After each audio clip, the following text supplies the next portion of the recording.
एक सूखे पेड़ को खोजने के बाद ओली ने उसकी छाल को धीरे धीरे उतारना शुरू किया। इन छालों को बस एक बार जमीन पर बिछा देने से ही शरणस्थल की फर्श तैयार हो सकती थी, जिससे अंदर की धूल धक्कड़ भी कम हो जाती। कब बारिश शुरू हुई, ओली को पता ही नहीं चला। जंगल में हल्की फुहारें गिरने लगी थी, लेकिन नया घर जल्दी बन जाए, इसी सोच में डूबे ओली ने अपना काम बिल्कुल नहीं रोका।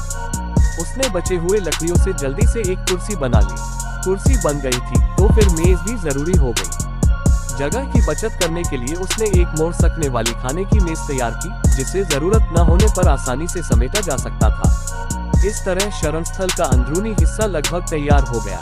अब बारी थी बाहरी दीवारों को खड़ा करने की। सौभाग्य से जंगल में सूखी लकड़ियों की कोई कमी नहीं थी, जिससे उसे निर्माण के लिए पर्याप्त सामग्री मिल गई। उन्हें वापस लाकर वह शरणस्थल के ढांचे के अनुसार दीवारें खड़ी करने लगा।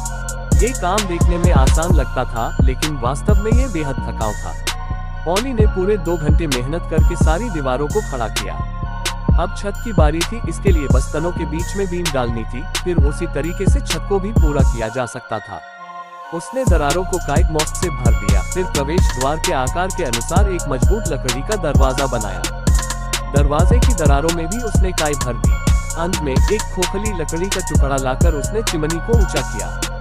अब उसका पूरा शरणस्थल तैयार हो चुका था। खुश होकर ओली ने अपना सामान उठाया और नया घर गृह प्रवेश के लिए चल पड़ा। उसने पहले बिस्तर पर चादर बिछाई, फिर तुरंत ही चूल्हा जलाया, जिससे घर की नमी भी दूर हो सके और साथ ही धुएं की निकासी का परीक्षण भी हो जाए। इतनी मेहनत के बाद उसका पेट भूख से बिल्कुल बेहाल हो चुका था। उसने बैग से मैदा निकाला, थोड़ा पानी मिलाकर उसका आटा गूंथा। जब तक आटा फूलता तब तक ओली ने एक बड़ी सी बीफ की बोटी निकाली और उस पर पिसे हुए मसाले डालकर उसे अच्छे से मैरिनेट किया। इस बीच चूल्हे की अंगीठी भी पूरी तरह से जल चुकी थी। बीफ को जब उसने अंगारों पर रखा तो उसकी खुशबू पूरे घर में फैल गई। जब बीफ 5 हिस्सों तक पक गई तब उसने उसे निकाल लिया। अब आटा भी पूरी तरह से फूल चुका था।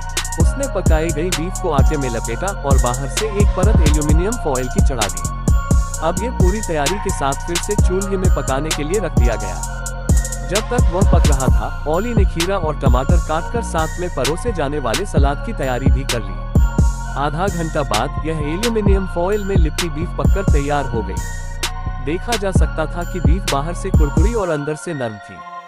ज्यादा कुछ कहने की फुर्सत नहीं थी। ओली ने ये स्वादिष्ट व्यंजन एक ही सांस में पूरा चट कर दिया। पेट भरने के बाद एक दिन की पूरी मेहनत से थका हुआ ओली अपने नए बनाए घर में बिस्तर पर लेटा और कुछ ही देर में गहरी नींद में खो गया।